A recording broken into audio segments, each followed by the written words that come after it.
Saint election میں اپنے امیدوار حفیظ شیخ کی شکست کے بعد وزیر اعظم عمران خان نے فرنٹ فٹ پر آ کر کھیلنے کا فیصلہ کیا۔ عمران خان نے اعلان کیا ہے کہ وہ ہفتے کے روز 12:15 بجے قومی اسمبلی سے اعتماد کا ووٹ لیں گے۔ آج عمران خان نے قوم سے خطاب کیا، الیکشن کمیشن پر تنقید کی، اپوزیشن پر بھی تنقید کی۔ اعتماد کا ووٹ نہ لینے کی صورت میں خود اپوزیشن بینچز پر بیٹھ جانے کا اعلان کیا۔ ایک بار پھر اس عزم کا بھی اظہار کیا کہ وہ NRO نہیں دیں گے۔ یہ بھی کہا کہ وہ اقتدار چھوڑ بھی دیں گے تو انہیں کوئی فرق نہیں پڑے گا۔ وزیر اعظم نے حفیظ شیخ کی ہار کی وجہ اپوزیشن کی جانب سے چلایا گیا پیسہ بتائی۔ 36 منٹ کے خطاب میں عمران خان نے اپنی 25 سالہ سیاسی جدوجہد بھی بتائی، لیکن اپنی حکومت کی 2.5 سالہ کارکردگی پر ایک لفظ نہیں بولا۔ اس امکان کا ذکر تک نہیں کیا کہ ہو سکتا ہے حفیظ شیخ کو ووٹ نہ ملنے کی وجہ ان کی کارکردگی ہو، اپنے اراکین کی ناراضی ہو سکتا ہے حفیظ شیخ کو ووٹ نہ ملنے کی وجہ یہ تلخ حقیقت ہو کہ مہنگائی بڑھ چکی ہے، بڑھتی قیمتوں پر حکومت کو سخت سوالات کا سامنا ہے، اور بطور وزیر خزانہ حفیظ شیخ کی اس کے براہ راست ذمہ دار ہے۔ وزیر اعظم عمران خان نے کہا کہ جس رکن اسمبلی کو ان پر اعتماد نہیں وہ کھلم کھلا بتائے، اراکین اسمبلی ضمیر کے مطابق ووٹ دیں۔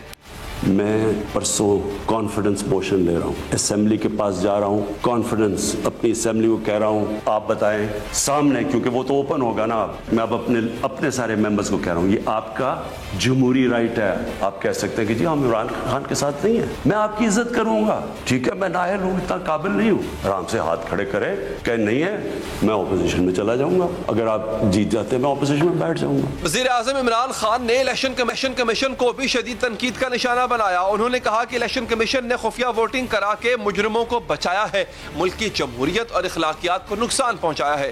وزیر اعظم نے الیکشن کمیشن سے سوال کیا سپریم کورٹ میں خفیہ ووٹنگ کی حمایت کیوں کی گئی؟ اگر خفیہ ووٹنگ نہ ہوتی تو وہ بکنے والے اراکین کا پتہ چلا سکتے تھے۔ الیکشن کمیشن آپ کا بہت بڑا رول ہے۔ پہلے تو مجھے یہ نہیں سمجھ آئی کہ آپ نے عدالت میں کیوں جا کے کہا کہ جی خفیہ بیلٹ ہونی چاہیے۔ مجھے یہ بتائیں کوئی آئین اجازت دیتا ہے چوری کرنے کی، رشوت دینے کی کوئی آئین اجازت دیتا ہے جو 30 سال سے ہو رہا ہے؟ پھر جب آپ کو سپریم کورٹ نے موقع دیا کہ انہوں نے آپ کو کہا کہ ہاں اس دن سیکرٹ بیلٹ کروا لو، لیکن اس کے بعد ان کی آئیڈینٹیفیکیشن رکھو بیلٹ کی کہ ہم مثلا آج پتہ چلوانا چاہتے ہیں جی ہمارے 15-16 لوگ جو بکے ہیں، میں یوز کر رہا ہوں بکے ہیں، ہمیں پتا تو چلے وہ کون ہے۔ آپ نے ان مجرموں کو بھی بچا لیا یہ سیکرٹ بیلٹ کروا کے، آپ نے ہماری جمہوریت کو نقصان پہنچایا ہے۔ وزیر اعظم نے پوچھا ایک شخص رشوت دے کر سینیٹر بن رہا ہے، یہ کیسی جمہوریت ہے؟ اراکین اسمبلی نے اپنے ضمیر بیچے ہیں تو یہ کیسی جمہوریت ہے؟ وزیر اعظم نے بتایا کہ ان کے اراکین کو ووٹ بیچنے کے لیے رشوت پیش کی گئی۔ مجھے یہ بتائیں کیسے کرپشن ختم ہوگی؟ جب آپ معاشرہ جب ان کرپٹ لوگوں کو ایکسیپٹیبل کر دے گا، یہ کھلے عام جب یوسف رضا گیلانی یہ جب بنے گا سینیٹر اور وہ پیسے چلا کے اور ہم اس کو ایکسیپٹ کریں گے جی اوہو جی جمہوریت ہے بڑی آ گئی، میں اپنی ساری قوم سے پوچھتا ہوں کہ اگر آپ ان لوگوں کو ایکسیپٹ کر لیں گے جو بڑے بڑے ڈاکو، کیا عمران خان کی اکیلے کی ذمہ داری لگی ہوئی ہے کہ ان کے پیچھے پڑا رہے؟ یہ آپ سب کی ذمہ داری ہے۔ جبکہ مسلم لیگ نون اور پیپلز پارٹی اس بات کی تردید کرتے ہیں کہ یوسف رضا گیلانی کو ووٹ دینے کے بدلے نوٹ دیے گئے۔ نون لیگ کی رہنما مریم نواز نے انکشاف کیا کہ تحریک انصاف کے اراکین نے حکومت امیدوار کو اس لیے ووٹ نہیں دیا کیونکہ ان کو نون لیگ کی ٹکٹ کا وعدہ کیا گیا تھا۔ سر جھکا کے عاجزی سے کہتی ہوں پیسہ نہیں چلا، مسلم لیگ نون کی ٹکٹ چلی ہے۔ ہاں جس کو تم کہتے تھے اس کی سیاست ختم ہو گئی ہے، آج اسی کی ٹکٹ پر کی وعدے پر لوگوں نے مسلم لیگ نون اور پی ڈی ایم کے کینڈیڈیٹ کو ووٹ دیا۔ آج وزیر اعظم نے سیاسی طور پر بھی ایک متحرک دن گزارا۔ انہوں نے حکومتی رہنماؤں کا اجلاس بلایا۔ اس اجلاس میں یہ فیصلہ بھی کیا گیا کہ صادق سنجرانی ہی چیئرمین سینٹ کے لیے حکومت کے امیدوار ہوں گے۔ وزیر اعظم نے MQM کی قیادت کو ملاقات کی دعوت بھی دی۔ آج ہی وزیر اعظم نے آرمی چیف اور DG ISPR سے ملاقات بھی کی جس پر اپوزیشن کی تنقید بھی سامنے آئی۔ خان ناکام ہوا اور جب اس کو شکست ہوئی تو صبح میں سمجھتی ہوں کہ اداروں کے سربراہوں کو اس کے ساتھ بیٹھ کے یہ میٹنگ نہیں کرنی چاہیے تھی۔ نیشنل سیکیورٹی کا مسئلہ ہوتا یا کوئی اور قومی سلامتی کا یا کوئی اور مسئلہ ہوتا، اس میں آپ ملتے ہیں، بیٹھتے ہیں، بات کرتے ہیں، جعلی وزیر اعظم ہی کیوں نہ ہو، لیکن اس قسم کے جو ویژولز تھے وہ بھی اچھے نہیں تھے، اس سے بھی آپ کو پرہیز کرنا چاہیے۔ اس تمام پیش رفت پر بات کریں گے وفاقی وزیر شفقت محمود صاحب سے۔ شفقت محمود صاحب بہت بہت شکریہ آپ کے قیمتی وقت کا۔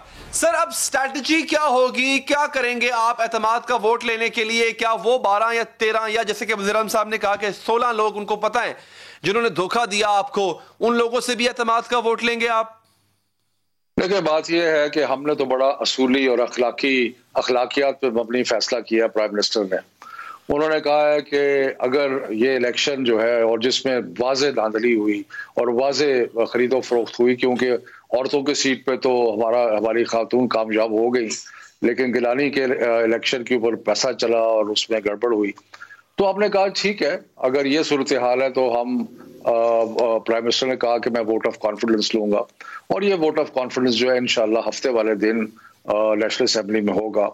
اور اس میں اوپن کی بات ہے، اگر کوئی جیسے پرائم منسٹر نے اپنی تقریر میں کہا کہ اگر کوئی شخص جو ہے وہ پرائم منسٹر سے خوش نہیں ہے اور وہ سمجھتا ہے کہ پرائم منسٹر کو اس جگہ پہ نہیں ہونا چاہیے تو وہ کھل کے آئے اور کھل کے بتائے. اور اگر ہماری خدا نہ خواستہ میجورٹی لوز ہوتی ہے تو کوئی بات نہیں، ایک جمہوری چیز ہے اس کے مطابق، اور انشاءاللہ ہم ڈیمونسٹریٹ کریں گے کہ قوم بھی ہمارے ساتھ ہے، نیشنل اسمبلی بھی ہمارے ساتھ ہے، اور وہ آپ کو نظر آئے گا وہاں پہ. لیکن سر یہ بتائیے گا شفقت محمود صاحب، وہ 15-16 لوگ جن کا خان صاحب نے ذکر کیا کہ یہ لوگ بکے ہیں، ان لوگوں سے بھی ووٹ آف کانفیڈنس مانگا جائے گا؟ دیکھیں ہمیں نہیں پتا وہ کون ہے، ہمیں نہیں پتا. اگر ہمیں پتا ہو تو بالکل ہم ان کے خلاف کارروائی بھی کرتے، کچھ کرتے. ہمیں تو نہیں پتا کس نے کیا ہے، لیکن ہم سب سے وہ ہے تو انہی میں شامل نا سر، وہ ان کی تعداد تو پتا ہے آپ کو، خان صاحب نے کہا تعداد پتا ہے ان کی. دیکھیں میرے بھائی بات یہ ہے کہ جمہوریت کے کچھ تقاضے ہوتے ہیں، اور ایک جمہوریت کا تقاضا یہ ہے کہ اگر آپ کی میجورٹی پہ ذرا بھی شک پڑے تو آپ اس ہاؤس سے جس کی وجہ سے آپ وزیر اعظم بنے ہیں اور جس کی وجہ سے گورنمنٹ بنی ہے، آپ اس ہاؤس پہ جائیں اور اس ہاؤس سے جا کے ایک ووٹ آف کانفیڈنس سیکھ کریں. یہ مسلمہ مصدقہ جمہوری تقاضے ہیں جو ساری دنیا میں ہیں، جمہوری دنیا میں، اور ان تقاضوں اور یہ اخلاقیات پہ مبنی ہے. جمہوریت اخلاقیات کا بھی نام ہے اور اخلاقیات پہ مبنی ہے. تو بالکل ہم نیشنل اسمبلی میں جائیں گے، وہاں پہ وزیر اعظم ووٹ آف کانفیڈنس سیکھ کر رہے ہیں اور اس میں سب کو کہہ رہے ہیں کہ جو ہمارے ساتھ ہے ہمارے ساتھ آئے، جو نہیں ہے نہ آئے، اوپنلی آئے نہ آئے. تو سر اگر ایک جمہوری طریقے سے، جیسے کہ آج پرائم منسٹر صاحب نے ذکر کیا، آپ نے بھی کہا کہ جمہوری طریقے سے اگر ہرا دیا جاتا ہے اور ووٹ آف کانفیڈنس جو ہے وہ وزیر اعظم صاحب کے خلاف آ جاتا ہے، آپ جمہوری طریقے سے ہٹ جائیں گے، تو سر پھر احتجاج کس بات کا کیا جائے گا؟ پھر احتجاج کیوں کیا جائے گا اگر جمہوری طریقے سے چلے گئے عوامی نمائندوں کی رائے؟ وزیر اعظم صاحب نے کہا میں سڑکوں میں نکلوں گا. وہ تو آپ نے سمجھا نہیں کیا کہا انہوں نے یہ کہا ہے کہ یہ جو کرپٹ لوگ ہیں ان کو میں حکومت میں ہوں یا نہ رہوں، میں ان چوروں لٹیروں کو چھوڑوں گا نہیں، میں ان کا پیچھا کرتا رہوں گا. انہوں نے یہ نہیں کہا کہ اگر ووٹ آف نو کانفیڈنس آ گیا تو میں اسمبلی کے خلاف سڑکوں پہ، ناٹ ایٹ آل. دیکھیں اور انشاءاللہ یہ تو واضح اکثریت سے آپ کو نظر آئے گا کہ یہ ووٹ آف کانفیڈنس جو ہے وہ نیشنل اسمبلی دے گی وزیر اعظم کو. لیکن وہ یہ کہہ رہے ہیں کہ میں پاور میں ہوں نہ ہوں، آج کے اسمبلی میں ہوں نہ، میں ان چوروں کا اور لٹیروں کا مقابلہ کرتا رہوں گا. ٹھیک ہے شفقت محمود صاحب، آپ نے ٹھیک کہا کہ آپ کو ابھی فی الحال نہیں پتا کہ وہ 15-16 لوگ کون تھے جن سے وہ شامل ہوں گے ان لوگوں میں جن سے اعتماد کا ووٹ مانگا جائے گا. سر ان 4 لوگوں کو تو پتہ ہی ہے جو حیدر گیلانی سے ملنے گئے تھے، ان کے خلاف ہی کارروائی کر لیں؟ نہیں ہمیں نہیں پتا کسی کا.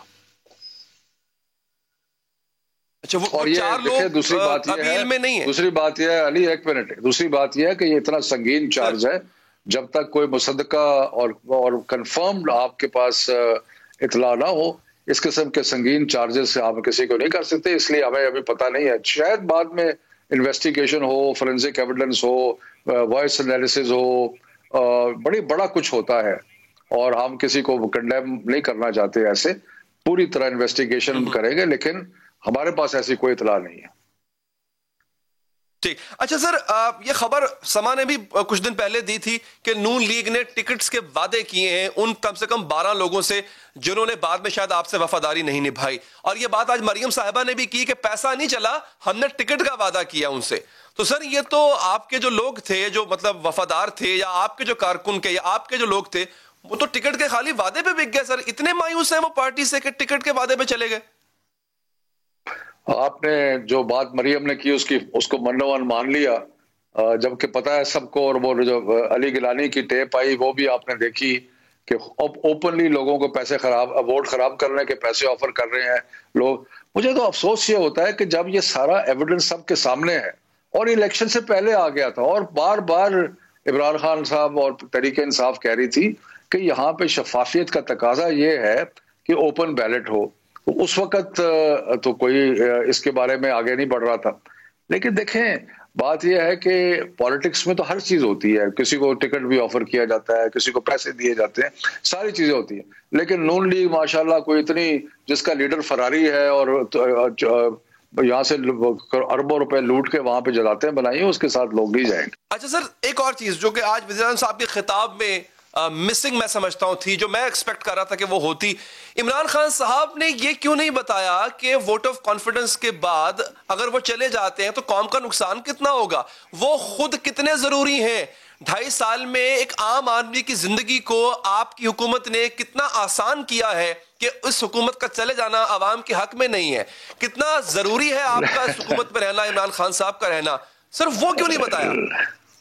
نہیں میرے بھائی, وہ تو کہتے ہیں مجھے تو اقتدار سے کوئی محبت نہیں ہے, اور آپ تو ایسے کہہ رہے ہیں کہ جیسے کوئی وہ اقتدار کے, وہ تو پاکستان کی بہتری کرنے کے لیے, اور جس طرح طوفانوں سے کشتی کو نکال کے ہم لائے ہیں, جس طریقے سے ایک بھیانک اکنامک سچویشن ہمیں ملی تھی, جس طریقے سے لوٹ مار کا اور چور بازاری کا بازار گرم تھا, تو اس کے بعد بہت بہتری ہوئی ہے, بہت ترقی ہوئی ہے.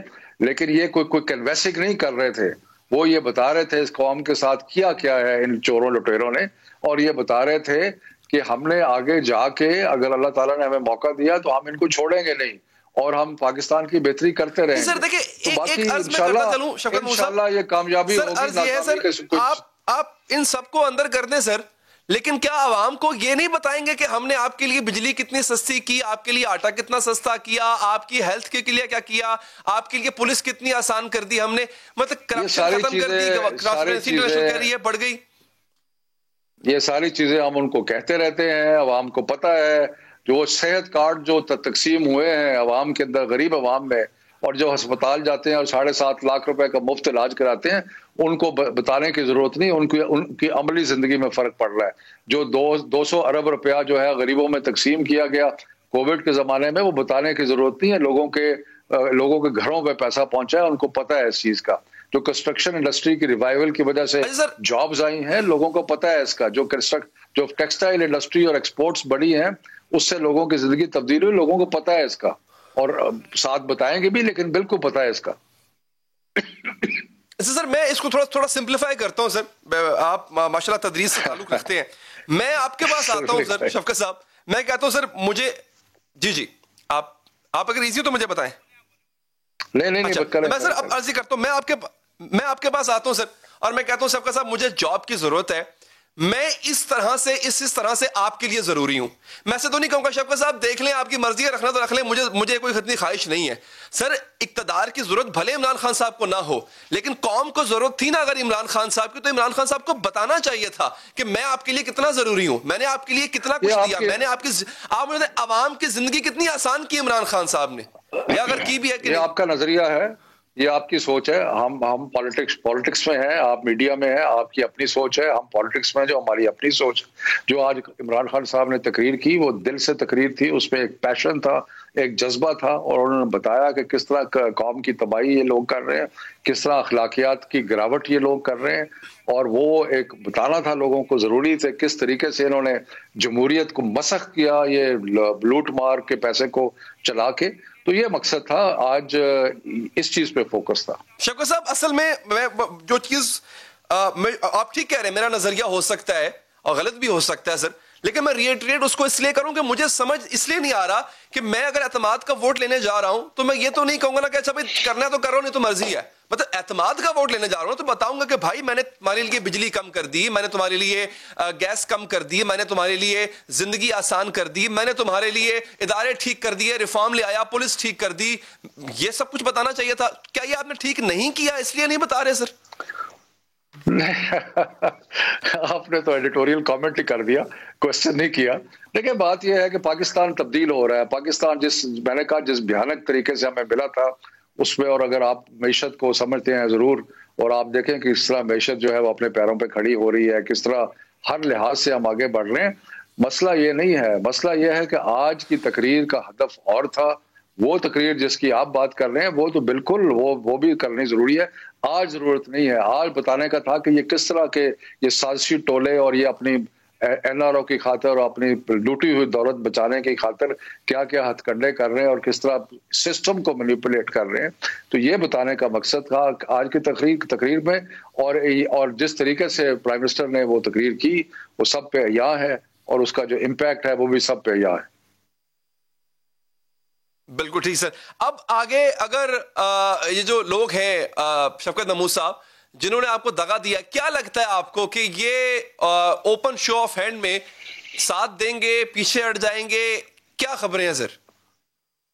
دیکھیں جی, اوپن شو آف ہینڈ میں جو کہ اوپنلی ہمارے خلاف آتا ہے اس کی ہم عزت کریں گے. ٹھیک ہے, وہ ایک کانشینشسلی اس نے فیصلہ کیا ہے کہ مجھے یہ حکومت جو ہے یا عمران خان صاحب کی لیڈرشپ جو ہے پسند نہیں ہے, تو اوپنلی آئے اور اوپنلی آ کے کہے تو اس میں ٹھیک ہے, وہ جو بھی ان کا ایک ضمیر ہے. لیکن یہ تو دھوکہ رہی, یہ جو ہے یہ قابل قبول ہے.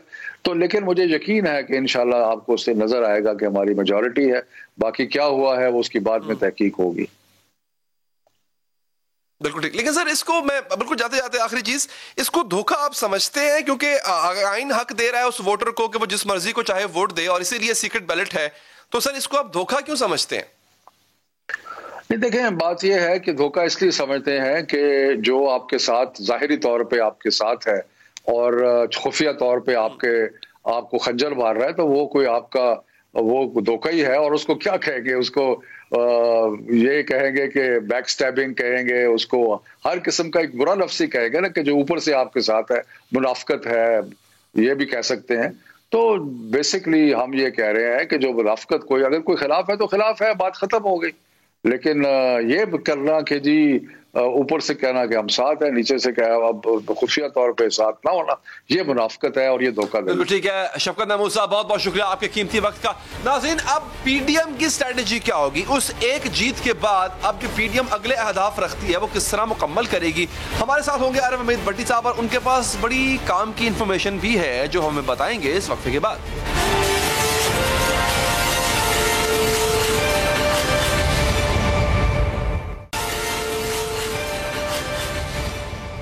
ناظرین, سیاسی درجہ حرارت آسمان کو چھو رہا ہے. سینٹ الیکشن کی ایک نشست کے نتیجے سے سیاسی بازی پلٹتی محسوس ہو رہی ہے. ہر لمحے حکومت پر دباؤ بڑھتا جا رہا ہے اور اعتماد کے تھوڑے گھوڑے پر سوار اپوزیشن اس دباؤ کو بڑھا رہی ہے. حکومت نے جواب میں اعتماد کے ووٹ کا اعلان تو کیا ہے, لیکن اس اعلان کو بھی ڈرامہ قرار دیا جا رہا ہے. اپوزیشن کی ہر سطح سے ایک ہی نعرہ بلند ہو رہا ہے, ایک ہی گونج سنائی دے رہی ہے, وزیر اعظم اعتماد کھو چکے, استعفیٰ دیں اور گھر جائیں.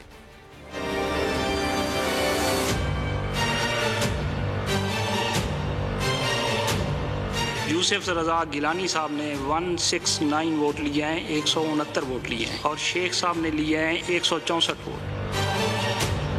عمران خان انشاءاللہ اس ایوان سے اعتماد کا ووٹ لیں گے.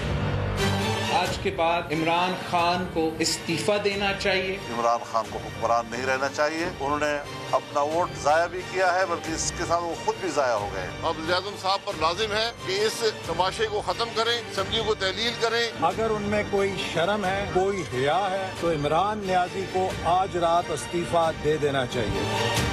آج رات ریزائن کر دیں, اسمبلی توڑ دیں. اور جو ہے وہ ریزائن کرنا چاہیے. حکومت کے خاتمے کے حوالے سے اپوزیشن کے اعتماد کا عالم یہ ہے کہ اندر خانے نہیں بلکہ کھل کر سر عام پریس کانفرنس کر کے اپنی اگلی حکمت عملی اعلان کیا جا رہا ہے. کب کیا ہوگا, کیسے ہوگا, کس کے خلاف ہوگا, پہلے کون گھر جائے گا, پھر کس کا نمبر آئے گا. اپوزیشن ہر مرحلے کے لیے تیار دکھائی دیتی ہے. حفیظ شیخ کی شکست ایک شکست تک محدود نہیں رہے گی, بلکہ اب چیئرمین سینٹ ہی نہیں بلکہ پنجاب حکومت بھی پی ٹی آئی سے لینے کی بات کی جا رہی ہے. آج پیپلز پارٹی کے چیئرمین بلاول بھٹو نے پی ڈی ایم کے فیصلے سے مشروط کرتے ہوئے چیئرمین سینٹ لانے اور پنجاب حکومت بچانے کا اندیا دیا ہے. گیلانی صاحب پاکستان ڈیموکریٹک موومنٹ کا انشاءاللہ تعالی چیئرمین سینٹ کا امیدوار ہوگا اس حکومت کو اب کوئی نہیں بچا سکتا. ہم سمجھتے ہیں کہ ہمیں پہلے پنجاب کو بچانا چاہیے. ہم کب عدم اعتماد اور کہاں عدم اعتماد یا کیا اسٹریٹجی اپنانا ہے تو پاکستان ڈیموکریٹک کے موومنٹ کے اب فیصلہ. اپوزیشن صرف سینٹ اور پنجاب میں تبدیلی کا دعویٰ نہیں کر رہی ہے بلکہ اپوزیشن کو تو عمران خان کے اعتماد کا ووٹ لینے میں ناکامی کا بھی یقین ہے. آج بلاول بھٹو سے جب سوال ہوا کہ کیا اعتماد کے ووٹ میں بھی اپوزیشن حکومت کو ناکامی سے دوچار کرے گی تو بلاول بھٹو نے جواب میں دعویٰ کیا کہ حکومت کے ارکان بڑی تعداد میں اپوزیشن کے ساتھ ہیں. گزشتہ روز جتنے حکومتی ووٹ یوسف رضا گیلانی کو پڑے تھے اصل تعداد اس سے زیادہ ہے اور مسلسل بڑھ رہی ہے. ہم جانتے ہیں کہ کون اگلا الیکشن تیر پہ لڑنا چاہتے ہیں. ہم جانتے ہیں کہ کون اگلا الیکشن شیر پہ لڑنا چاہتے ہیں. ہم آپ کو چین سے نہیں بیٹھنے دیں گے. ہمیں جو پازیٹیو رسپانس حکومت کے ممبران ٹریجری بینچز کی طرف سے جو پازیٹیو رسپانس آیا تھا وہ جو ووٹس آپ کو نظر آئے اس سے بہت ہی زیادہ تھے. اپوزیشن کا دعویٰ ہے کہ حکومتی ارکان اپوزیشن کے ساتھ کھڑے ہیں. مریم نواز نے بھی اس بات کی تصدیق کرتے ہوئے کہا ہے کہ کئی حکومتی ارکان مسلم لیگ نون میں شامل ہونا چاہتے ہیں اور اسی یقین دہانی پر انہوں نے اپنے ہی امیدوار کے خلاف ووٹ دیا تھا. انہی وجوہات کی بنا پر اپوزیشن رہنما کا لہجہ جارحانہ ہوتا جا رہا ہے. سابق وزیر اعظم شاہد خاقان عباسی کا ڈپٹی اسپیکر قومی اسمبلی کے حوالے سے کہنا تھا کہ جس طرح چور بھاگتے ہیں اسی طرح آج اسمبلی سے اسپیکر بھاگے. عمران خان تمہارا کھیل ختم ہو گیا ہے, میدان میں آؤ. انہوں نے کہا جی ہم اعتماد کا ووٹ لیں گے. نہ ان کو قانون کا پتہ ہے نہ ان کو آئین کا پتہ ہے. وہاں یہ کہہ کر چلے گئے کہ اعتماد کا ووٹ لیں گے اور اس کے 12 گھنٹے بھی نہیں گزرے تو اسپیکر جو ہے وہ ڈائس چھوڑ کے باغ کھڑا ہوا. میدان حاضر ہے, مقابلہ کرنا آ جاؤ, تشریف لاؤ, تمہارا کھیل ختم ہو گیا ہے. اب ہوگا مقابلہ میدان میں. سینٹ میں اپوزیشن کی عددی اکثریت ہے. 100 کے ایوان میں اپوزیشن اتحاد کے 53 جبکہ حکومتی اتحاد کے 47 ووٹ ہیں. اس لیے چیئرمین سینٹ بھی اپوزیشن کا آنا یقینی لگ رہا ہے. دوسری جانب پنجاب اسمبلی میں حکومتی اتحاد کے ارکان کی تعداد 192 ہے جبکہ اپوزیشن اتحاد کل ارکان کی تعداد 172 ہے اور 4 ارکان آزاد ہیں. یہاں پر ہم آپ کو یاد کروائیں گے کہ سینٹ انتخابات میں پنجاب میں اسپیکر اسمبلی چودھری پرویز الہی کے کہنے پر مسلم لیگ نون اور پیپلز پارٹی نے اپنے امیدوار دستبردار کر لیے تھے اور بلا مقابلہ انتخاب ممکن ہوا تھا. اور حیرت انگیز طور پر پنجاب حکومت مسلم لیگ قاف کے بل پر ہی قائم ہے. سینٹ انتخاب میں مسلم لیگ نون اور پیپلز پارٹی نے چودھری پرویز الہی کی بات مانی تھی تو کیا اب چودھری پرویز الہی سے بھی اپوزیشن جماعتیں اپنا مطالبہ منوا سکتی ہیں؟ اور جو منظر گزشتہ روز قومی اسمبلی میں دیکھا گیا تھا اس کی بنیاد پر محسوس ہوتا ہے کہ یہی منظر پنجاب اسمبلی اور وزیر اعظم کے اعتماد کے ووٹ کے موقع پر بھی کیا دہرایا جائے گا؟ کیا واقعی P D M final round کی تیاری کر رہی ہے؟ کیا واقعی 2.5 سال کے بعد تبدیلی کا وقت آ گیا؟ اس پر مزید بات کریں گے تجزیہ نگار صحافی جناب عارف حمید بھٹی صاحب سے. بھٹی صاحب شکریہ آپ کے وقت کا. پی ڈی ایم تیار دکھائی دیتی ہے سر, کون سے پتے ہیں پی ڈی ایم کے پاس آپ کی انفارمیشن کے مطابق جو وہ کھیلنے جا رہی ہے؟ بسم اللہ الرحمن الرحیم. کل کا دن پی ڈی ایم کی جیت کا دن تھا جسے پیپلز پارٹی اور نون لیگ بانٹتی رہی, بلکہ مریم نے تو یہ کہا زرداری نہیں میرے ابا جی کا نیریٹو جیتا ہے.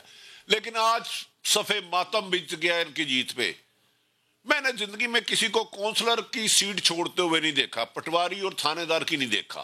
آج جب وزیر اعظم نے ایک دبنگ فیصلہ کیا, آخری وار کر دیا, جسے پنجابی کہتے ہیں نا آر پار کر دیا کہ میں اپنی اسمبلی سے ووٹ لوں گا. اگر میرے اراکین اسمبلی کہہ دیں کہ عمران خان سے کو ہمیں پسند نہیں تو میں ان سے برا بھی نہیں مناؤں گا, اپوزیشن میں بھی بیٹھوں گا اور عوام میں بھی جاؤں گا. میں آپ کو یقین سے کہتا ہوں اس کے بعد پی ڈی ایم کی جیت سوگ میں بدل گئی ہے. عمران خان کے لیے بہت مشکل ہوگا. اب 172 بندے انہوں نے پورے کرنے ہیں, لیکن یہ پی ڈی ایم کے ساتھ اور کسی کو بھی پیغام ہے. اچھا, کس کو پیغام ہے بھٹی صاحب اور کیوں دیا گیا یہ پیغام؟ دیکھیں, عمران خان صاحب کی کل رات رابطے ہوئے, باتیں ہوئی. انہوں نے کسی سے یہ کہا میں جانتا ہوں میرے لوگ بکے ہیں, مجھے ان سب کا نام پتا ہے. کچھ عرصے سے آصف علی زرداری میسیج دے رہے تھے کہ ہماری ڈیل ہو چکی ہے. مریم بھی کہہ رہی تھی کہ ہمارے بیانیے کی وجہ سے کچھ لوگ معافی مانگ رہے ہیں, جاؤ میں نے تمہیں معاف کیا. آپ تو مجھے کہتے تھے کہ 18 سے 20 لوگ ہمارے پاس ہیں نون لیگ کے، وہ کہاں گئے؟ یہ ووٹ 17 میرے تو کم ہو گئے، میں نے پتہ لگا لیا. تو میرا خیال ہے آپ کو پتا ہوگا ہر وقت مہنگائی کا تھا، اور یقینی مہنگائی ہے کہ اس کا ذمہ دار عمران ہے. اکانومی سے سنبھل نہیں رہی، اس کی پالیسیاں ہیں، کوئی نہیں، تباہ کر دیا. اگر عمران ہاں اقتدار سے الگ ہو جاتے ہیں، 172 لوگ پورے نہیں آتے ہفتے والے دن، تو یہ برا بلا اسٹیبلشمنٹ کو نواز شریف اور مریم کس کو کہیں گے یہ سوچے. عمران خان نے تو آج کہہ دیا ہے کہ میں اپوزیشن میں بھی آ سکتا ہوں اور عوام میں بھی جا سکتا ہوں، لیکن میں آخری موقع تک این آر او نہیں دوں گا. تو میرا خیال ہے عمران خان نے ترک کا آخری پتہ کھیل دیا ہے، جس سے نہ صرف سیاست جماعتوں میں بلکہ بڑے بڑے جگہوں میں بچال آ چکا ہے. اس وقت میری اطلاع ہے کہ انہوں نے سر باندھ کے بیٹھ لی ہیں کہ اگر عمران خان کے 172 لوگ پرسوں ہفتے والے دن پورے نہیں ہوتے تو اس ملک میں کون چلائے گا. اور پی ڈی ایم نے میسیج دے دیا ہے کہ ہم مڈ ٹرم الیکشن چاہیں گے، ہم نے ہاؤس میں ان ہاؤس تبدیلی نہیں لانی. زرداری صاحب جن کے ساتھ ڈیل میں تھے، یہ ایک نیا پنڈورا بکس کھل چکا ہے، جو پرسوں تک آپ بہت زیادہ حالات تبدیل ہوئے دیکھیں گے. کون جیتا ہے تیری سر کے ہونے تک اب پنجاب والی بات ختم ہو گئی کہ یہ پنجاب میں تبدیلی لائیں گے. اب پرسوں ہفتے کو اس ملک کا فیصلہ ہوگا کہ سیاست کس طرف جا رہی ہے. اچھا بھٹی صاحب، گیلانی صاحب نے کہا تھا کہ فلاں نیوٹرل ہو گیا ہے. یہ جو پورا ایپیسوڈ ہوا ہے، میں ضمنی الیکشن جو حالیہ ہوئے وہاں سے لے کے کل کے سینٹ الیکشن تک، آپ کو وہ باقی سب نیوٹرل ہی لگ رہے ہیں ویسے آپ کے تجزیے اور آپ کی انفارمیشن کے مطابق؟ جی بالکل، انہیں نیوٹرل ہوئے ہیں.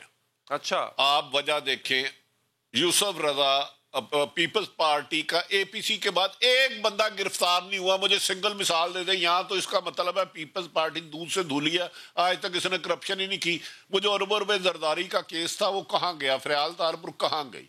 حمزہ شہباز صاحب کی آئین اور قانون کے مطابق بیل ہو گئی. شہباز شریف کی بیل ہونے جا رہی ہے، یہ میں آپ کو کہہ رہا ہوں. شہباز شریف صاحب کی بیل آئین اور قانون کے مطابق ہونے جا رہی ہے، اور ورنہ کسی اور کے پاس 18 سے 20 پی ڈی ایم کے لوگ تھے. آج وہ محسن داوڑ اور دوسرے لوگ کیسے ووٹ ڈالنے آگے؟ وہ تو عمران خان کے پاس سے پی ڈی ایم کے لوگ یا کسی اور کے پاس سے پی ڈی ایم کے لوگ؟ نہیں، دیکھیں کسی اور کے پاس سے. عمران خان کے پاس تو اتحادی تھے، کاف لیگ اور ایم کیو ایم، اور دونوں کسی اور نے ملائے تھے. آپ اندازہ کریں کہ پرویز لائی کا بندہ صرف 7 یا 8 سیٹیں ہیں ایم پی اے کی، اور زرداری صاحب ان کا کینڈیڈیٹ بٹھا رہے ہیں ان کے خلاف اپنا پیپلز پارٹی کا.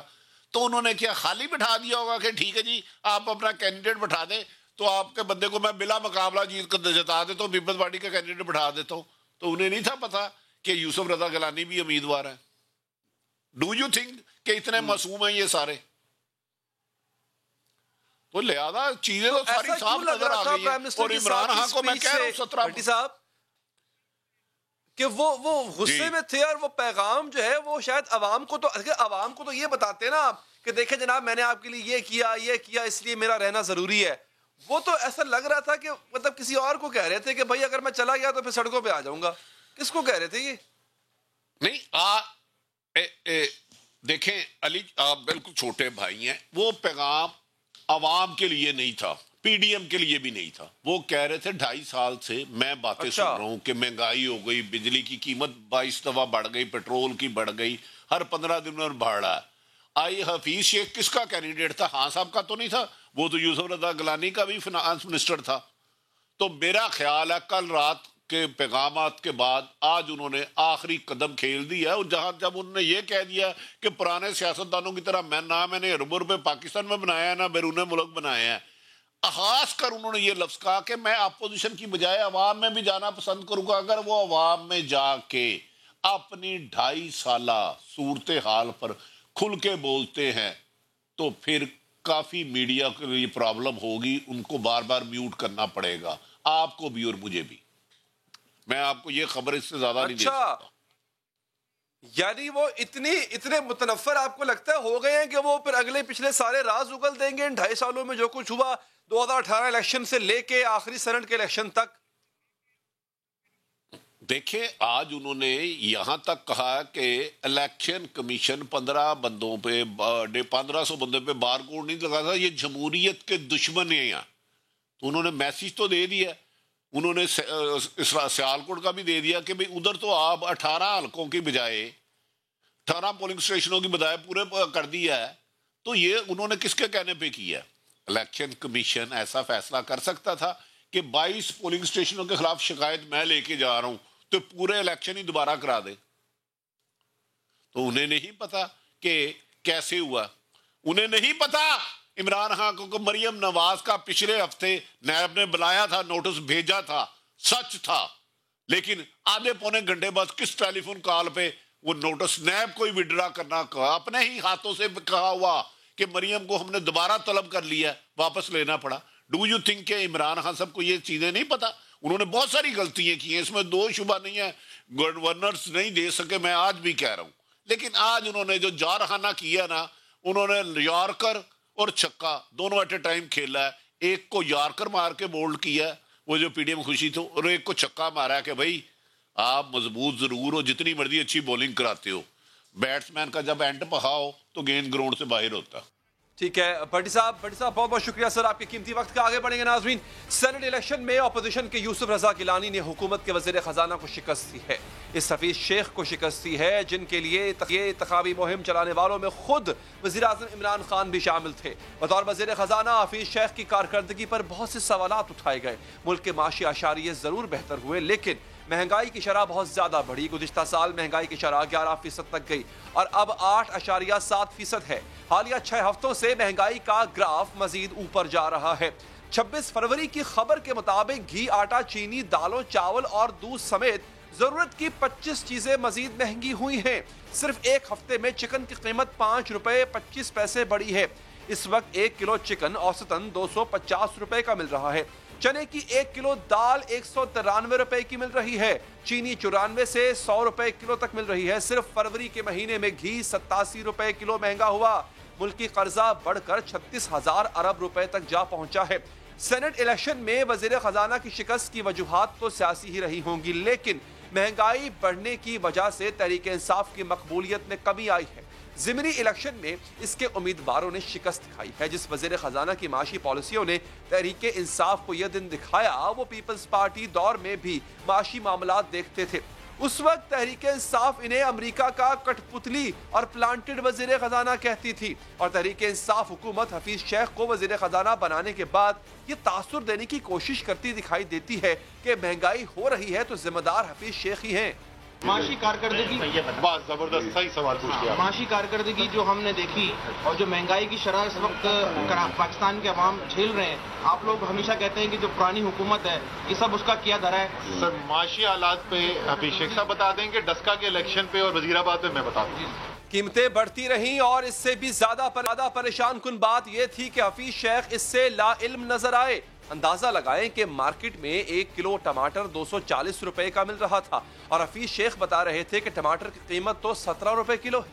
کراچی میں سبزی منڈی میں 17 روپے کلو ٹماٹر مل رہے ہیں. کون سی سبزی منڈی میں سر؟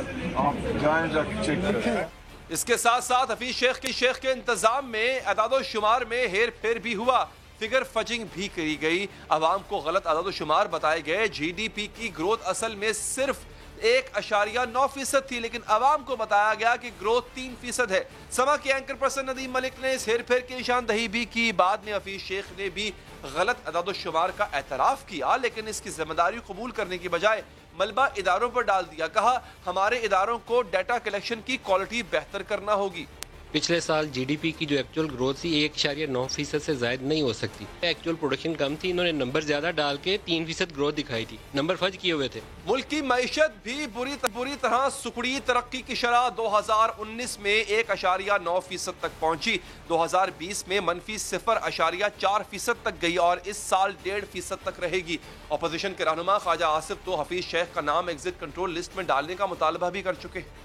دونوں جو لیکوڈیٹر آئے ہوئے ہیں یا انڈرٹیکرز آئے ہوئے ہیں نا، حفیظ شیخ صاحب اور گورنر اسٹیٹ بینک باہر سے ہماری اکانومی کی آخری رسومات کرنے کے لیے ان کو ECL پہ ڈال دیں تاکہ یہ بعد میں چلے نہ جائیں. لیکن اس کے ساتھ ساتھ حفیظ شیخ کے ہوتے ہوئے ملکی معیشت میں کچھ بہتر اشاریے بھی نظر آئے. غیر ملکی زر مبادلہ کے ذخائر 20 ارب ڈالرز تک پہنچے. عالمی ریٹنگ ایجنسیوں نے پاکستان کی آؤٹ لک کو مستحکم قرار دیا. مہنگائی تو بہت ہوئی لیکن گزشتہ سال کے بجٹ میں کوئی نیا ٹیکس نہ لگایا گیا. ریزروز کو اپنے استحکام دیا, اپنے فورن ایکسچینج کے ریزروز کو بڑھایا. ہم نے جو قرض ماضی کی حکومتوں نے لیے تھے وہ پچھلے 2 سال میں ہم نے 5000 ارب روپے کے ماضی کے لیے ہوئے قرض واپس. ایگریکلچر سیکٹر کے لیے بھی ہم نے جو پروکیورمنٹ کے 280 ارب رکھے تھے ان کو استعمال کیا. بیرون ملک پاکستانی جو رقم پاکستان میں بھجواتے ہیں ان میں بھی مسلسل اضافہ دیکھا گیا. گزشتہ 8 ماہ کے دوران ماہانہ 2 ارب ڈالر مالیت کی ترسیلات زر بھجوائی گئی. لارج سکیل مینوفیکچرنگ میں 8% اضافہ ہوا. سیمنٹ کی سیل 33% بڑھی, فرٹیلائزرز کی سیل 22% بڑھی, موٹر سائیکلوں کی فروخت میں 31% اور ٹریکٹروں کی فروخت میں 17% اضافہ دیکھا گیا. یہاں تک کہ اسد عمر جنہوں نے مہنگائی کے سوال پر حفیظ شیخ سے فاصلہ اختیار کیا تھا, انہی اسد عمر نے سما سے کہا کہ حفیظ شیخ انہی کی پالیسیوں کو جاری رکھے ہوئے ہیں. پہلی بات تو حفیظ شیخ صاحب مجھ سے جو ہے وہ بہت بہتر فائنانس منسٹر, اس میں تو کوئی شک ہی نہیں, وہ اس میں تو کوئی دو رائے ہو نہیں سکتی کہ مجھ سے بہت بہتر ہے. لیکن یہ اسی پالیسی کی کنٹینیویشن ہے جو آپ نے دیکھی ہے. اس کے باوجود تحریک انصاف میں حفیظ شیخ قبول اور مقبول نہ ہو سکے. جب انہیں سینٹ کا امیدوار بنایا گیا تو یہ اعتراض بھی آیا کہ حفیظ شیخ تو ابھی باقاعدہ طور پر پارٹی میں بھی شامل نہیں ہوئے. یہی وجہ تھی کہ رکن اسمبلی عامر لیاقت نے تو انہیں ووٹ دینے سے بھی انکار کر دیا تھا. میں حفیظ شیخ کو ووٹ دے دوں گا, ایبسٹین کروں. ایبسینٹ رہیں گے؟ ہاں, ایبسٹین کروں گا. اوکے, ایبسٹین بیٹھ جاؤں. وہ پارٹی میں پہلے شامل ہو, پارٹی کا حصہ بنے. یہ کیا بات ہوئی کہ پہلے وزیر بنے, اب وہ پارٹی کا حصہ بننے شاید بنے اور پھر سینیٹر بن جائیں گے. پہلے آپ پارٹی میں آئے بھائی, پہلے آپ مفلر پہنے, پہلے آپ تحریک انصاف کا جھنڈا اٹھائیں, اس کے بعد آپ کو ٹکٹ ملنا چاہیے. یہ کیا بات ہوئی کہ آپ تحریک انصاف میں ہیں نہیں اور آپ کو ٹکٹ ملے؟ کیا حفیظ شیخ کی ہار میں زیادہ کردار ان کی معاشی پالیسیوں کا رہا؟ وہ مہنگائی پر قابو کیوں نہ پا سکے؟ انہیں ایسا کیا کرنا چاہیے تھا جو انہوں نے کیا؟ اسی پر بات کریں گے. ماہر مزمل اسلم صاحب اور جناب شاہد حسن صدیقی صاحب, آپ دونوں کا بہت بہت شکریہ. مزمل صاحب, آپ سے آغاز کروں گا. آپ کیا دیکھتے ہیں کہ حفیظ شیخ کا دور معیشت کے لیے کیسا رہا؟ دیکھیں, السلام علیکم. پہلے تو بہت بہت شکریہ آپ نے مجھے دیا. بات یہ ہے کہ کوئی بھی چیز کا علاج بغیر پرہیز یا بغیر جسے کہتے ہیں کہ دوا کے نہیں ہو سکتا. اور پرہیز اور دوا ایسی چیز ہے کہ اگر ایک نارمل آدمی کو اس کے اوپر لگا دیا جائے تو اس کی زندگی جو ہے نا معمول سے ہٹ جاتی ہے. اور جب اس کی زندگی معمول سے ہٹ جاتی ہے تو اس کو جو ہے وہ حالانکہ اس کو شفا مل رہی ہوتی ہے لیکن وہ بڑا فرسٹریٹ ہو جاتا ہے. تو حفیظ شیخ کا تو میں نام نہیں لوں گا, میں یہ کہوں گا کہ پی ٹی آئی کے پاس جس حالت میں حکومت آئی تھی اس حالت میں حکومت میں جو امبیلنسز تھے, خاص طور پہ کرنٹ اکاؤنٹ ڈیفیسٹ کا اور جو ہماری ایکسٹرنل اکاؤنٹ کی سچویشن تھی, وہ نارمل میں حالات رکھ کے کبھی بھی صحیح نہیں ہو سکتا تھا. اس کے لیے ایب نارمل حالات کرنے بہت ضروری تھے.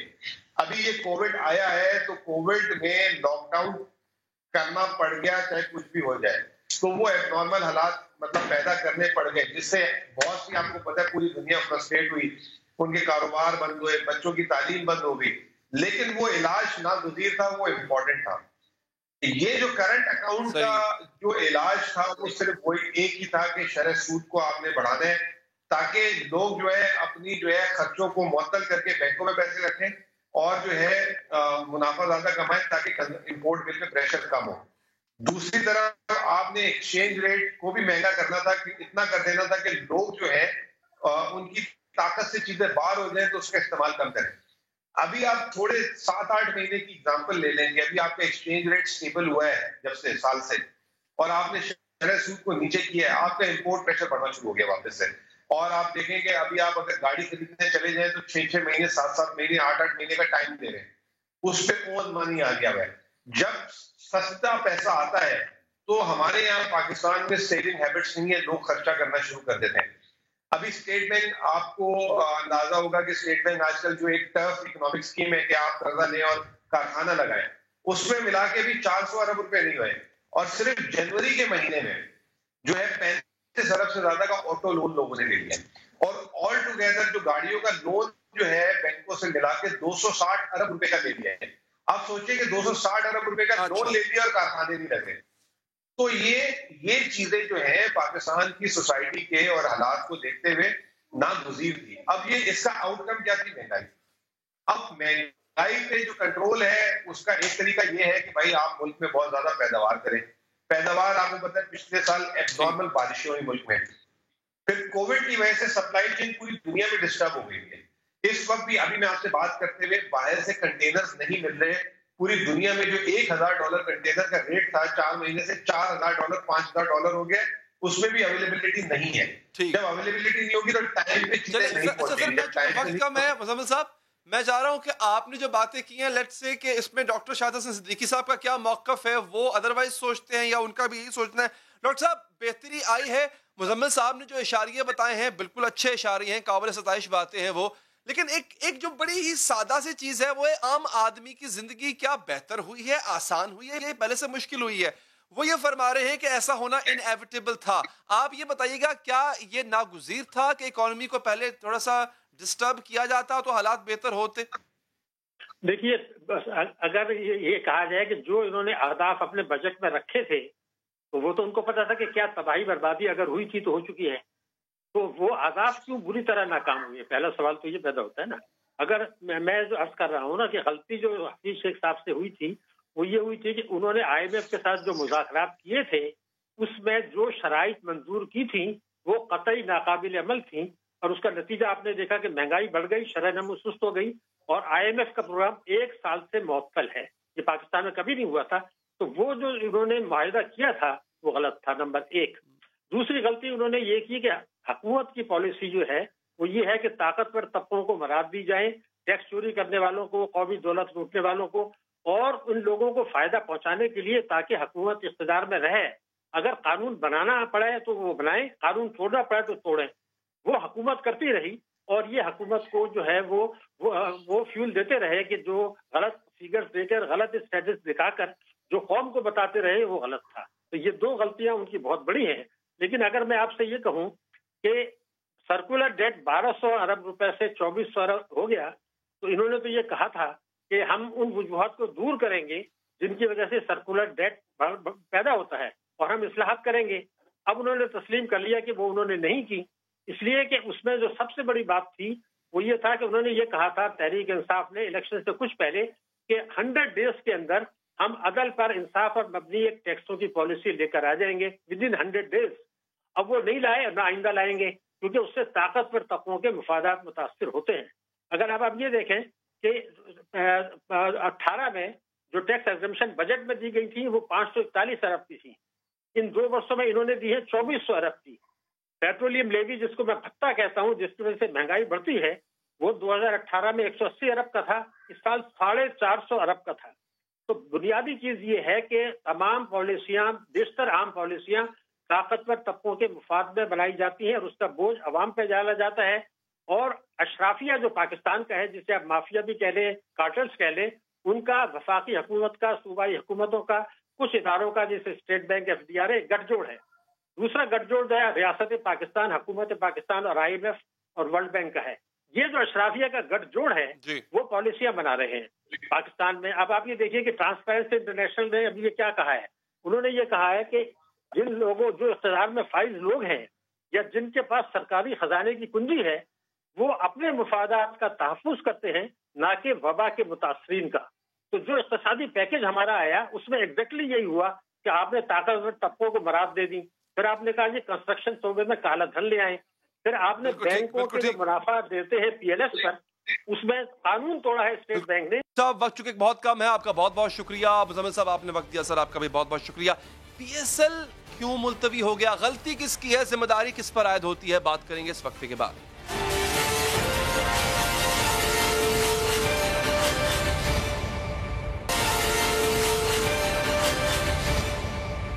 ناظرین, PSL بری نظر کی بجائے ناقص انتظامات کی نظر ہو گیا ہے. کرونا وائرس کے پھیلاؤ سے پاکستان سپر لیگ 6 سیزن کو ملتوی کرنا پڑا کیونکہ PSL کھیلنے والے کھلاڑی مسلسل کرونا وائرس کا شکار ہو رہے تھے. کھلاڑیوں کو کورونا سے محفوظ رکھنے کے لیے لاگو کیا جانے والا نظام بایو سیکیور ببل, اس کا حفاظتی حصار